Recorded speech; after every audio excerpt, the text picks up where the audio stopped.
දවසක් ඔයගොල්ලෝ හැමදෙනාටම අද වීඩියෝ එකෙන් කතා කරන්න යන්නේ කොහොමද රයිස් කුකර් එකක් ගෙදරදීම රිපෙයාර් කරගන්නේ කියලා. එහෙනම් වැඩි කතා නැතුව ඉක්මනටම යමු වීඩියෝ එකට. මේ රයිස් කුකර් එකේ ඕඩ් වෙන්නේ නැහැ, කරන්ට් එක එන්නේ නැහැ කියලා තමයි කිව්වේ. මෙතන පොඩ්ඩක් ජැක් එකක් අවුල් වෙලා තියෙනවා. ඒකත් අපි ඉස්සෙල්ලාම බලාගෙන යමු.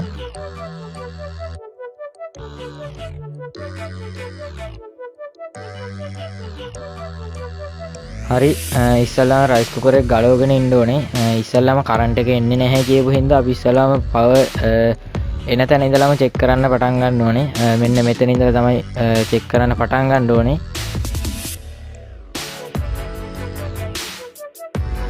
ඉස්සෙල්ලාම මෙතන ඉඳලා ඔයගොල්ලන්ට පේනවා ඇති මෙතෙන්ට බාධකයක් එක්ක දාලා තියෙනවා කේබල් එකක්. ඒක ඇත්තටම ටර්මිනේටර් ෆියුස් එකක්. රයිස් කුකර් එකේ උෂ්ණත්වය නියමිත ගානට වඩා වැඩි වුණාට පස්සේ ඒක ඔටෝ ඔෆ් වෙන විදිහට තමයි රයිස් කුකර් එකේ ෆියුස් එකේ දාලා තියෙන්නේ. ඒක කෙලින්ම සම්බන්ධ වෙන්නේ රයිස් කුකර් එකේ හීටර් එකට. හීටර් එකෙන් ස්විච් එකටත් ස්විච් එකෙන් නියොන් බල්බ් එකටත් සර්කිට් එක හැමම යනවා. ඊට පස්සේ සර්කිට් එකේ හීටරේ ස්විච් එක අතර තියෙන මෙන්න මේක ඇත්තටම මේක රෙසිස්ටර් එකක් විදිහට තමයි මෙතනදී පාවිච්චි වෙන්නේ. ගොඩක් අය මේක කොයිල් එක කියලා හිතන් ඉන්නවා. ඇත්තටම මෙතනදී වෙන්නේ තියෙන හීට් එක සාමාන්‍ය ගානකට තියාගන්න තමයි මේ රෙසිස්ටර් එක අපි පාවිච්චි කරන්නේ. හරි, ඉස්සල්ලාම අපි මේකේ කිව්වා වගේම පවර් පැත්ත චෙක් කරගෙන ඉමු.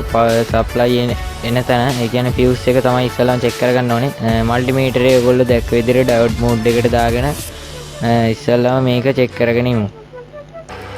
හරි, ඔයගොල්ලෝ දන්නවා ඩයෝඩ් මෝඩ් එකට දාගත්තාම ෂෝට් කරාම මේ වගේ බසර සද්දයක් ඇහෙනවා. ඒ කියන්නේ අතන ඉඳලා සප්ලයි දෙන තැන ඉඳලා හීටර් එකට එන තැනින්, ඒ කියන්නේ ෆියුස් එක හරහා කරන්ට් එක එනවා නම් අපිට මල්ටිමීටරේ තියලා තිබ්බාම බසර් එකේ සද්ද එන්න ඕනේ. ඒ කියන්නේ මේ විදිහට බසර් එකේ සද්ද එන්න ඕනේ. ඒ කියන්නේ දැන් එන්නේ නැහැ කියන්නේ මෙතන ඉඳලා මෙතෙන්ට කරන්ට් එක එන්නේ නැහැ කියන එක. ඒකින්ද අපි මේ ෆියුස් එක දාගෙන බලමු වැඩ කරනවද නැද්ද කියලා.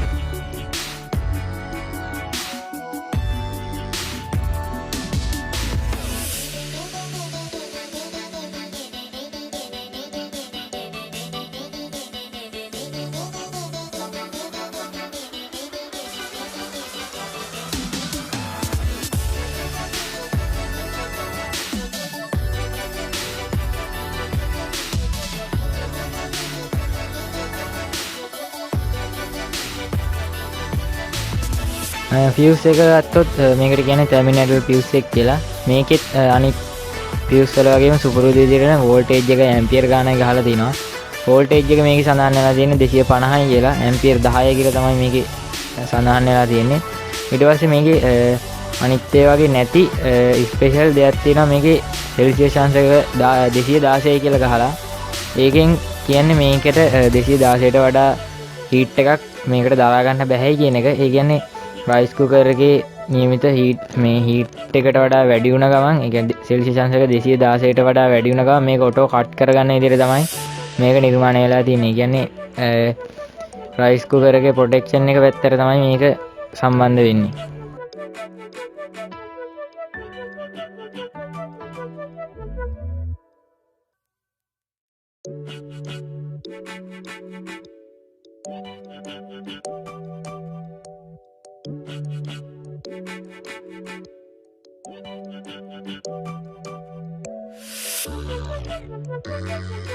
හරි, ඔයගොල්ලෝ කලින් දකින්න ඇති ඉස්සල්ලාම සප්ලයි දෙන තැන ෂොට් එක කැල්ලලා තිබ්බා. දැන් අපි අලුත් එකක් ඒකට මාරු කරගෙන ඒ එක්කම ෆියුස් එකක් දාගමු.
හරි ඊට පස්සේ ඔයගොල්ලෝ අනිවාර්යයෙන්ම එර්ත් එක දාගන්න ඕනේ. හරි විදිහට එර්ත් එක චැසියට එල්ලෙන විදිහට අනිවාර්යයෙන්ම දාගන්න. මොකද එර්ත් එක නැති වුනහම තමයි ඕනම ඉලෙක්ට්‍රික් බඩුවක කරන්ට් එක ලීක් වෙන්න බලපාන ප්‍රධානම හේතුව.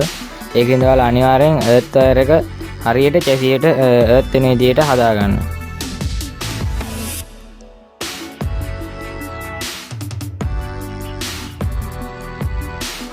හරි මම මේ රයිස් කුකර් එකේ වහගන්න පියනටයි රයිස් කුකර් එකේ චැසියයි එකතු වෙන තැන වහගන්න ඇනේට තමයි සම්බන්ධ කරලා එර්ත් වයර් එක දාගත්තේ. දැන් අපි චෙක් කරලා බලමු කොහොමද මේක වැඩ කරනවද කියලා.